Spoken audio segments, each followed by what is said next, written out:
never seen before in the history of our country and even the world. So, the quarantine lifestyle is really forcing me to be a little bit more intentional about reaching out and connecting with people. And we're doing things like this. Yes.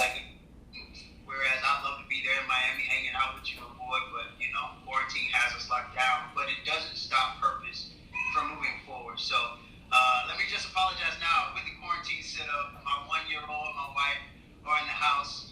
This is kind of how the new norm with the Zoom meetings and the FaceTime. Oh, absolutely. Oh, he's just shouting out. It's like,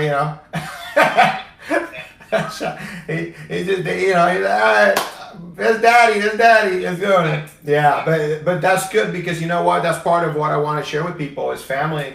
Family life is very unique, and you and your wife, of course, are great parents and really taking care of not just the baby, but you guys do so much other stuff in your life, servicing other people and your ministries and everything like that. So I commend you for that. So the first thing I want to talk about, he's got a documentary out on his YouTube channel. You can go to CharlesKingMusic, his YouTube channel. Of course, go to David Gandell YouTube and subscribe to both channels. He's got a documentary about his album, Home, and this is actually about the making of the album.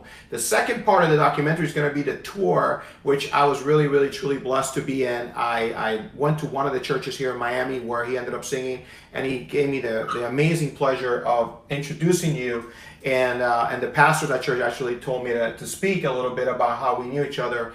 And so it might make it to the documentary. We don't know yet. Anyway, but more importantly than that, we have something in common that I don't know if everybody that's listening to us today knows. I mean, we've done some interviews in the past, but Charles wrote a song called Destined To Survive, and that's how we got connected. It was actually at a worship conference with my brother Javen, and Charles was the main singer there, and I was actually there speaking and stuff like that. And then all of a sudden, he sings his song Destined To Survive, and it just reminded me of my testimony that I was destined to survive through cancer. And I told him, man, I says, man, you wrote that song for me. And then you shared your story about when you wrote that song, you were suicidal. Yeah. And I get goosebumps every time I say that, because, man, you're a man of so much energy, so much passion. You know, like myself, I look at you and I'm like, man, when you hit that stage, bro, you light up. You light up. Even if that place doesn't have lights, you light up that place. The concert that I went to, man, everybody stood up the whole time. The whole time, everybody stood up. There was not one person sitting down at your concert. And and I want to share that with people right now, because right now there's people that are not getting out of bed. There's people that don't find purpose in this season of their life. And that's why I felt like, when I interviewed Charles, I want to talk to you even briefly, if it's a couple minutes, about that season of your life. Because if people know you, man, they're like, there's no way he went through suicidal thoughts. There's no way that he thought that his life wasn't worth it. Can you share that a little bit with us today? Yeah, absolutely, man. And you're absolutely right just about the realness of the journey. And being a creative and oftentimes very analytical, I'm always thinking and writing. I grew up in church hearing about hope and Jesus, and it's going to be all right one day. Being the son of an assistant pastor, man, I felt like if anybody should have understood hope and had a good attitude, it should have been me. But the reality of it was, mentally and emotionally, I was down. I was broken. And I felt like I could not connect with God. I started to go through life, and I started to establish my own independence as a young man. And so much was going on, from nothing working out with jobs, horrible relationships. I was just in a downward spiral. And it was in one of my lowest places where I started to write this letter to God. Like, I'm done. I don't get it. I'm going to church every week, and nothing seems to be working. I think everybody else is happy. What's going on with me? What's wrong with me, right? And so I started to pin down this prayer, and it turned into a song where I felt like God was speaking to me that you are destined to survive. I tried to take my own life, and by overdosing on medication, and it did not work. Even the doctors were looking at me like, there's no way we can explain why you are breathing right now because of all the poison that's in your blood. And so after writing that song and going through that trauma in my life, I have a reason to live. Much like what you talk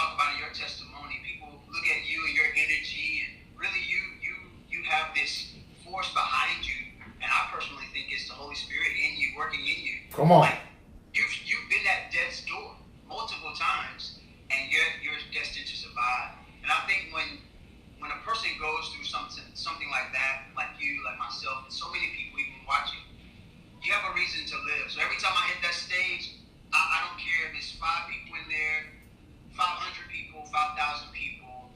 I owe God praise and worship and my best that I can present to Him, because it's not for them, it's for Him. Amen. You know, it's hard not for me to get emotional because I've known him now for years, and I've listened to that song over and over and over. I worked out. It was a time that I was working out every day to that one song, "Destined to Survive." He's re-releasing that song this year, and we are working on a campaign, and we want to get everybody involved. So if you have a story to tell, please reach out to Charles or reach out to myself. And we want to hear your story, because we're getting ready to do a campaign for we're going to try to do it for Breast Cancer Awareness Month, right? Yes, sir. And we're going to try to reach a lot of people. We want 1 million people want to tell their stories about why they were destined to survive. And just like Charles says, it's about finding a reason to live.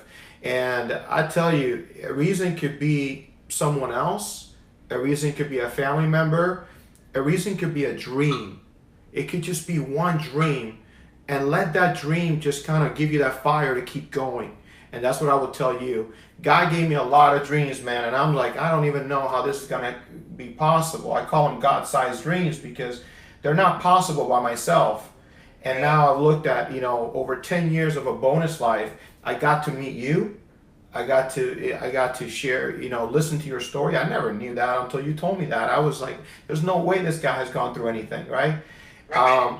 And now you have a beautiful family. Oh my God! I mean, you're alive to have a beautiful family, beautiful baby, and now this album Home has really touched home. A lot of people that knew you before are now coming back, and they're like, "Wow, this man really made it," right?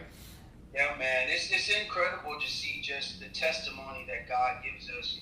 Because there was one season of my life where I had no reason in my mind to live. And now He's giving me more than several reasons to live for. You know what I mean? Like that little voice you hear in the background, you know what I'm saying? Like looking at his face, my little son, my wife, my family, man, those who are around me, who support me. You know what I mean? Like that's more than enough reason to keep breathing. There's so many people going through right now, David, with family members are sick with the COVID, and some even people have passed away. Just a lot of turmoil going on in the world, and I feel like it is our responsibility to continue to share hope and continue to inspire and change lives, even if it's through mediums like this. Absolutely. For social media. So absolutely. Excited about the documentary. Me too, man, because the album is awesome. I told you there's like 3-4 songs there that I'm just like, I can go work out to. And when I mean that is because you guys got to understand, like the gym to me is like a sanctuary. The gym gives me life. You guys, and for me, it's like you guys have to, so I'm sharing that with you. But as we go along, what is one word, Charles, that you can give us that is getting you through this right now? Man, that's a great question. And if I could simplify it down to a word, and no pun intended, it is home. Not necessarily in a literal sense. Okay.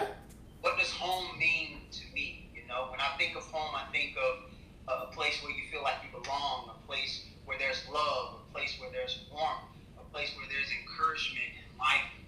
You're able to rest and to be. This season has really forced everybody to reset and to even rest. It's given us the opportunity to do that and put some things in perspective of what's really important. And, for me, that's what gets me up every day. When I look at home, when I see my kid, when I, with my wife, it's inspiring me in other ways to be innovative, to finish songs that maybe I started, projects that I've been wanting to get to that I've just been pushing off because I've been so busy on the road, man. But God has just given us this beautiful opportunity to reset. So a word of encouragement for everyone that's watching, it is that the place that's home is in the presence of God. Home is where the heart is. And when our hearts are turned toward the presence of God, I'm telling you, we don't have to be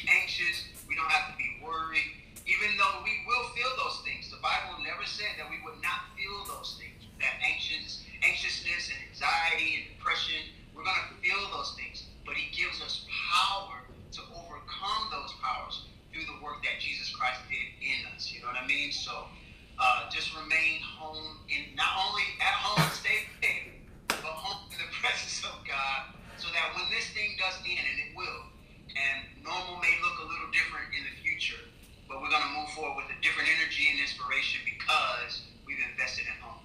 Amen. Well, that is not what I expected, to be honest with you. But that is a great way to introduce a different way of looking at home, right? We're all stuck at home. We all are supposed to be at home. We're all supposed to be distancing each other because we're supposed to stay home. But home is where the heart is. And more importantly, he mentioned what home meant as a reset. When you go home, usually to your parents, what happens is your family should remind you of who you are. Your family should remind you of your dreams. They remind you of what you make them feel. So maybe this is a good time, how Charles is mentioning it. It's time to reset. Go back to your dreams. Go back to those thoughts. He's talking about finishing more music. I'm talking about finishing my books. There's a lot of things that we have to sometimes be home to focus on what we really are meant to do in life. So home, great word. And of course, like I always say, find hope, have faith, and live every day with purpose. And like, as emotional as I can get, please do me a favor and always, always keep God in your heart, like Charles mentioned. Because that is the only way that I'm still here, and that is the only way that Charles King is still here. So I wanted to finish with that because I felt it. And for you at home, we're here for you. God bless you. And this is another segment of Life Changes for Life with Life Changer, Charles King. Take care.